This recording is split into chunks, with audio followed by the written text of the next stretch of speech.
ओम शांति। आज 22 सितंबर 2021 के बाबा के मधुर महावाक्य सुनेंगे। मीठे बच्चे, इस बेहद के ड्रामा में हीरो हीरोइन का पार्ट तुम्हारा है, बाप का नहीं। बाप के पास सिर्फ पतितों को पावन बनाने का हुनर है। शिव बाबा के पास सिर्फ पतितों को पावन बनाने का हुनर है। प्रश्न है आज की मुरली से, ब्रह्मा के चित्र को देख जो प्रश्न उठाते हैं उन्हें कौन सा राज समझाना है? उत्तर है, उन्हें समझाओ कि यह आदि सो अंत वाली आत्मा है। जो फर्स्ट प्रिंस श्री कृष्ण है, उनके ही लास्ट जन्म में बाप आते हैं।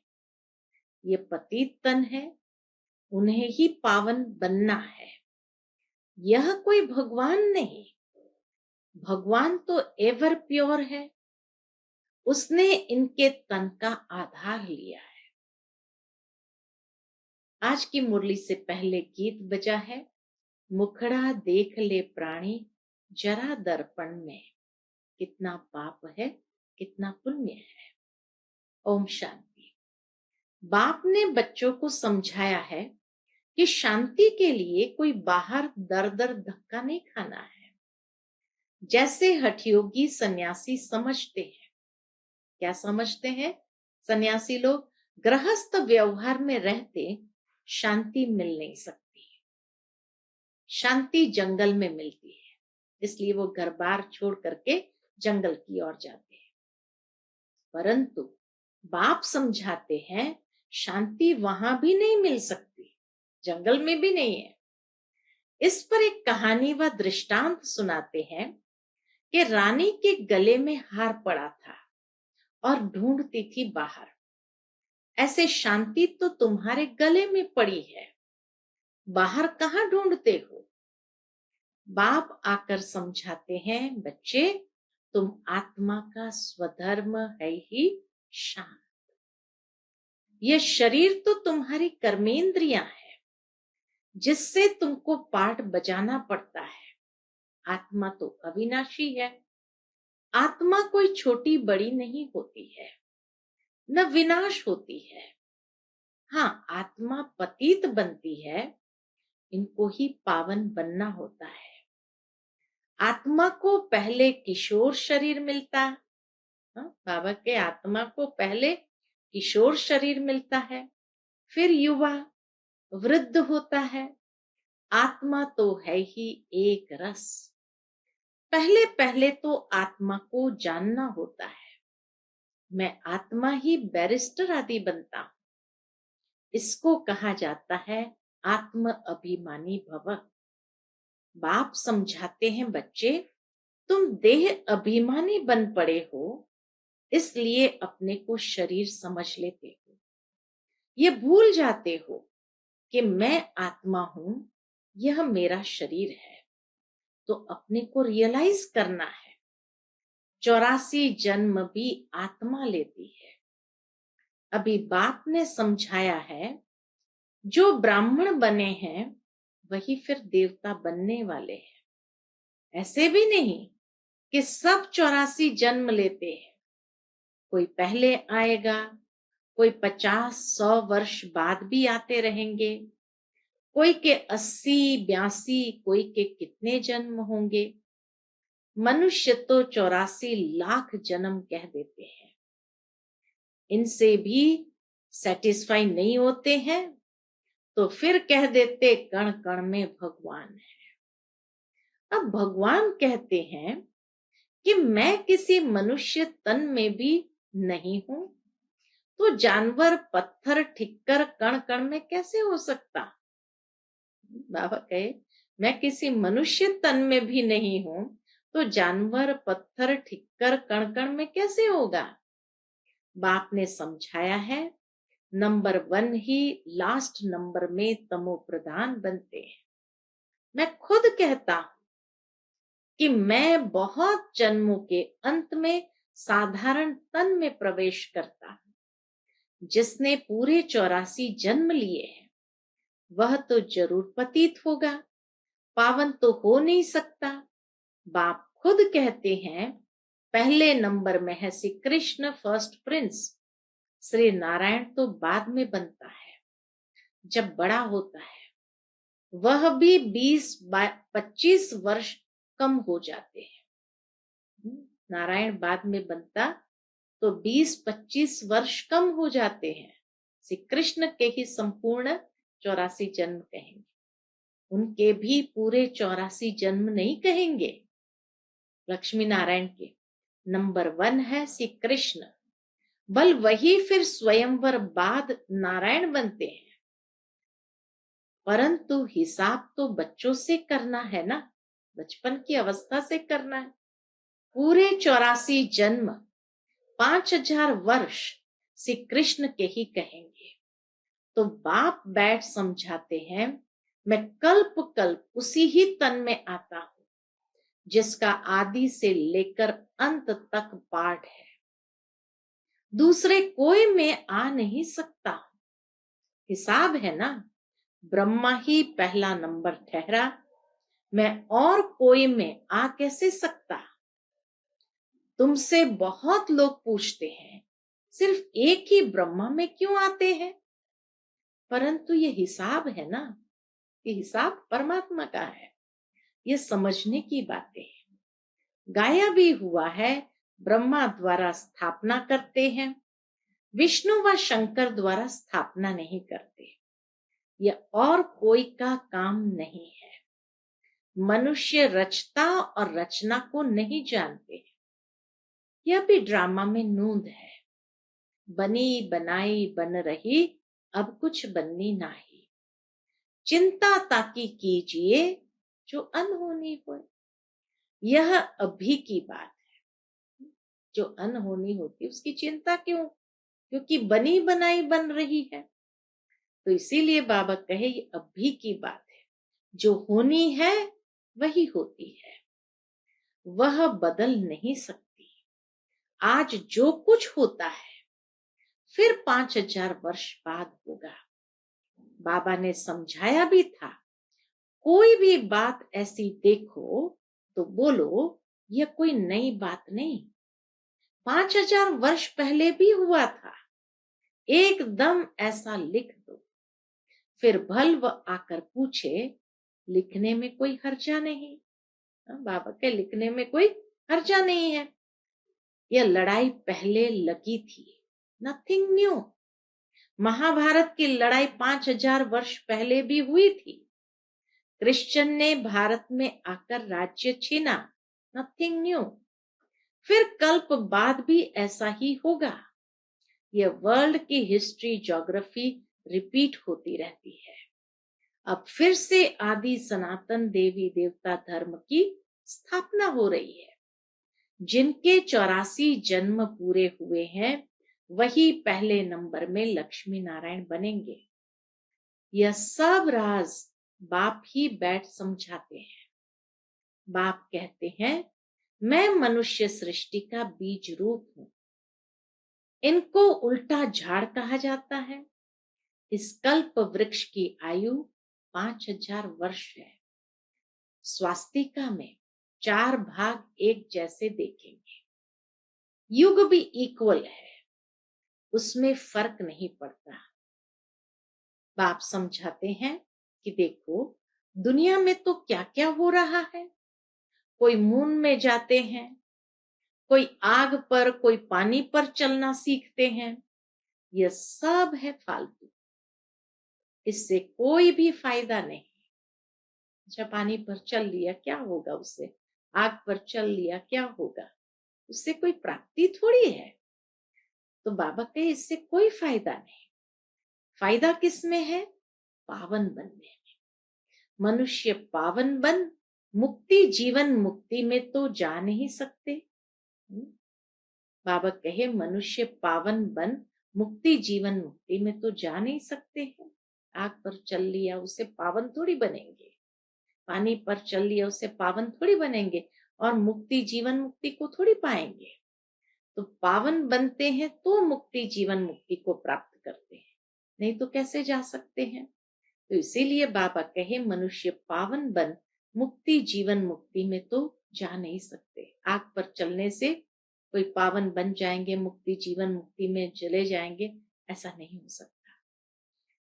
कुछ भी करे परंतु वापस घर जा नहीं सकते। आत्मा को अपना घर और बाप का घर भूल गया है। आत्मा अपने को ही भूल देह अभिमानी बन पड़ी है। फिर मंदिरों में जाकर महिमा गाते हैं, आप सर्वगुण संपन्न, हम नीच पापी है, अपनी ग्लानि करते हैं। बाप तो कभी पुजारी नहीं बनते। अच्छा, फिर सेकंड नंबर में कहेंगे शंकर भी एवर पूज्य है, वह भी पुजारी नहीं बनते। शिव बाबा के बाद सेकंड नंबर में कहेंगे शंकर को, क्योंकि वह भी एवर पूज्य है, वह भी पुजारी नहीं बनते। उनका पाठ ही यहाँ नहीं है, साकारी दुनिया में उनका पाठ ही नहीं है। इस स्टेज पर पाठ है ब्रह्मा और विष्णु का। ब्रह्मा और विष्णु का क्या क्या पाठ है, यह दुनिया में किसको भी पता नहीं है। त्रिमूर्ति ब्रह्मा कह देते हैं, अर्थ कुछ भी नहीं समझते। यह भी गाते हैं ब्रह्मा द्वारा स्थापना कौन करते हैं, उनका चित्र ही नहीं। मुख से कहते हैं परंतु वह कहाँ है, शिव क्या चीज है वह भी नहीं जानते। आत्मा के लिए कहते हैं भ्रुकुटी के बीच चमकता है अजब सितारा। मैं आत्मा अविनाशी हूं, शरीर विनाशी है। कितने शरीर लेते हैं कुछ भी पता नहीं। मनुष्य को कुछ भी पता नहीं कि आत्मा कितने शरीर लेती है। मनुष्य कितने दुखी है, रड़ियां मारते रहते हैं, ओ गॉड फादर, जब से दुख शुरू हुआ है पुकारते आए हूं। यह भी समझाया गया है भारत में जब रावण राज्य शुरू होता है तो ऐसे नहीं और धर्म में भी रावण राज्य हो गया, नहीं। भारत में रावण राज्य शुरू हुआ, अभी दूसरे धर्म वाले तो अभी नीचे उतरे हैं, तो वो तो फिर भी पावन आत्माएं। तो इसीलिए ये नहीं कहेंगे कि और धर्म में भी रावण राज्य शुरू हो गया, नहीं। उनको तो अपने समय पर सतो रजो तमो में आना ही है। ये कहानी सारी भारत पर है, वह तो बाई प्लॉट है। बाप बीच में ही आते हैं, बाप बीच में ही आते हैं। भारत जब तमो प्रधान बन जाता है तो फिर सारा झाड़ तमो प्रधान बन जाता है। उनको भी सुख दुख भोगना है। झाड़ में नए नए पत्ते निकलते हैं तो बड़े शोभनीक होते हैं। नयों को फिर सतो रजो तमो में जरूर आना है। पिछाड़ी में जो जाते हैं उनका कुछ मान रहता है। बाबा कहे पिछाड़ी में जो आते हैं ऊपर से, तो पावन आत्माएं नीचे उतरी हुई है, तो उनका कुछ मान रहता है। एक जन्म में भी सतो रजो तमो से पास कर सकते हैं। एक जन्म में भी ये चारों अवस्था से गुजर सकते हैं, सतो, सेमी सतो, रजो, तमो।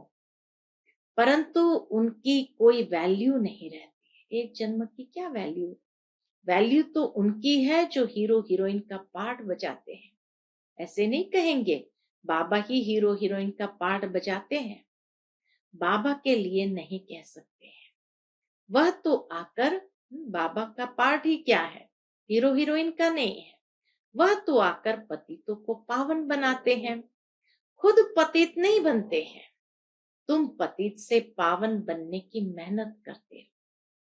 श्रीमत पर राजयोग से ही राज्य लिया था, अभी तुम फिर ले रहे हो। बाबा कहते हैं मैं तो राज्य नहीं करता हूं, तुमको राजाओं का राजा बनाता हूं। अब दुनिया में मनुष्य कहते तो बहुत है, भगवान वाच मैं तुमको राजाओं का राजा बनाता हूं, परंतु उनका अर्थ न खुद समझते हैं न किसको समझा सकते हैं। भगवान वाच तो जरूर भगवान आया था तब तो कहा होगा ना, हे बच्चों, भारत में ही शिव जयंती शिवरात्रि मनाते हैं। बाप आते भी भारत खंड में है।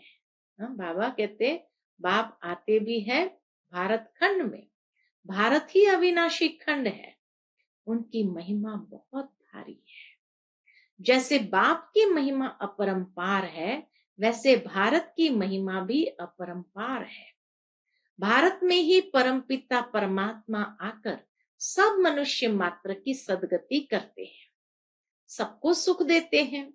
उनका बर्थ प्लेस भारत है। भारत ही प्राचीन देश है।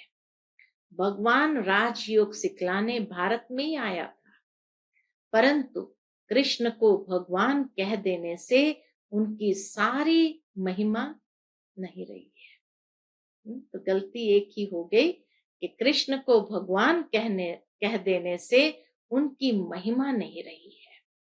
भगवान तो है ही एक, उनको ही सतगुरु कहा जाता है। बाकी गुरु तो ढेर है। कोई धंधा सिखलाने वाले को भी गुरु कह देते हैं। आजकल तो सबको अवतार मान लेते हैं, कुछ भी समझते नहीं। जब बिल्कुल पतित बन जाते हैं तब पुकारते हैं, बाबा आकर हमको पावन बनाओ। बाप ही आकर सच्ची सच्ची अमर कथा सुनाते हैं। अब तुम्हारी बुद्धि में है कि हम 84 जन्मों में कैसे आते हैं। पहले अच्छा जन्म, फिर उतरते आएंगे। दुनिया की भी उतरती कला होती है। मनुष्य की बुद्धि सतो रजो तमो बनती है। सतयुग से फिर थोड़ी थोड़ी उतरती कला शुरू हो जाती है। चढ़ती कला तेरे भाने सर्व का भला। सर्व का सदगति दाता तो एक बाप है ना। वो गुरु लोग तो सिर्फ शास्त्र सुनाते हैं, सुनते सुनते गिरते ही आए हैं। बेहद का बाप आकर बच्चों से पूछते हैं, मैं तुमको इतना शाहूकार बनाकर गया, इतने हीरे जवाहरों के महल देकर गया, वह सब कहाँ गया। बाबा हिसाब पूछते, वह सब कहाँ गए। लौकिक बाप बच्चों को पैसे देते हैं, लेकिन बच्चे पैसे बर्बाद कर देते हैं। तो बाप बुलाकर पूछते हैं, तुमने इतना पैसा कहाँ बर्बाद किया। बच्चों के पास पैसे होने से उड़ाते बहुत है। बाप धर्मात्मा है, बच्चे विलायत में जाकर लाखों रुपए उड़ा आते हैं। बाप कुछ कर नहीं सकता। बाप फारगती भी नहीं दे सकते, क्योंकि दादे की मिल्कायत है, परंतु अंदर जलते रहते हैं। बाप के मर जाने के बाद कोई कोई तो ऐसे गंदे बच्चे होते हैं, 12 मास में सारी मिल्कियत उड़ा देते हैं। वह है हद की बातें। यह है फिर बेहद की बात। बेहद का बाप कहते हैं, तुम कितने धनवान थे, विश्व के मालिक थे, फिर कंगाल क्यों बने हो। इतना धन कहाँ किया। बच्चों से ही बाप पूछते हैं, भारत को इतना शाहूकार बनाया, सब पैसे कहाँ गए। फिर बाप ही बैठ समझाते हैं कि कहाँ गए सारे पैसे। भक्ति मार्ग में कितना खर्चा करते हैं, शास्त्र आदि के पिछाड़ी कितना खर्चा करते हैं। माथा भी टेकते गए, टिप्पण भी घिसते गए, पैसे आदि सब कुछ गंवा बैठे। यह है ड्रामा। हम तुमको शाहूकार बनाते हैं। बाबा कहे, हम तुमको शाहूकार बनाते, रावण तुमको कंगाल बनाते हैं। भारतवासी को ही बाप समझाएंगे ना। बाबा कहे, भारतवासियों को ही बाप समझाएंगे ना। भारत ही सोने की चिड़िया थी, इतना धन था जो दूसरे धर्म वाले लूट कर ले गए। ख्याल तो करो, भारत क्या था। यह भी ड्रामा बना हुआ है। भारत ही हेवन, भारत ही हेल। अभी है नर्क, इसलिए बाबा ने सीढ़ी भी ऐसी बनवाई है। जो कोई भी समझे हम पतित है, छोटे छोटे बच्चों को भी चित्र पर समझाया जाता है ना, नक्शे बिगर बच्चे क्या समझे। बाप ही आकर पतित से पावन बनने की सहज युक्ति बताते हैं। सहज से सहज भी है, डिफिकल्ट से डिफिकल्ट भी है। सतयुग में देही अभिमानी रहते हैं, आत्मा समझती है अब शरीर बड़ा हुआ है, ये पुराना चोला छोड़ दूसरा लेना है। जैसे साक्षात्कार हो जाता है, अब जाकर बच्चा बनना है। पुरानी खाल छोड़ देते हैं। यहाँ कोई मरता है तो रोते भी है, बैंड बाजा भी ले जाते। सतयुग में तो खुशी से एक शरीर छोड़ दूसरा लेते हैं, तो शादमाना मनाते हैं। वहां तो मृत्यु भी महोत्सव हो जाता है, शादमाना मनाते हैं। यहाँ कितना अफसोस करते हैं। कोई मरता है तो कहते हैं स्वर्ग पधारा, तो इसका मतलब नरक में था ना। अभी तुम पुरुषार्थ कर रहे हो स्वर्गवासी बनने के लिए। बाप तुमको स्वर्गवासी बनाते हैं। बाप आते ही है जीवन मुक्ति देने, रावण के बंधन से छुड़ाए जीवन मुक्त करते हैं। बाप कहते हैं मैं कल्प पहले मुआफिक आकर राजयोग सिखाता हूं। कल्प कल्प ब्रह्मा के ही तन में आता हूं। तुमको ब्राह्मण जरूर बनना है। यज्ञ में ब्राह्मण तो जरूर चाहिए ना। यह है राजस्व अश्वमेघ अविनाशी ज्ञान यज्ञ। इस रथ को स्वाहा करना है। शरीर रूपी रथ को स्वाहा करना अर्थात देह अभिमान को स्वाहा करना है। अश्व इस रथ को कहा जाता है। राजस्व यानी स्वराज्य के लिए यह सब अश्व शरीर इसमें स्वाहा होने हैं। आत्मा तो स्वाहा नहीं होगी। आत्माएं हिसाब किताब चुकतू कर चली जाएगी, फिर नए सिर सबका पाठ शुरू होगा। इनको कहा जाता है हिस्ट्री ज्योग्राफी रिपीट। बाप आते ही है नई दुनिया स्थापन कर पुरानी दुनिया खलास करने। ये एक ही महाभारत लड़ाई है जो शास्त्रों में गाई हुई है। तो समझाना चाहिए इस लड़ाई से ये स्वर्ग के द्वार खुलते हैं, इसलिए इनका गायन शास्त्रों में है। अच्छा, मीठे मीठे सिकिलते बच्चों प्रति माता पिता बाप दादा का याद प्यार और गुड मॉर्निंग। रूहानी बाप की रूहानी बच्चों को नमस्ते। हम सब रूहानी बच्चों की रूहानी माता पिता बाप दादा को याद प्यार गुड मॉर्निंग और नमस्ते। नमस्ते। शुक्रिया बाबा, शुक्रिया। आज की मुरली से धारणा के लिए मुख्य सार है। पहली पॉइंट, बीती बातों का कभी भी चिंतन नहीं करना। जो बात बीत गई नथिंग न्यू समझ भूल जाना है।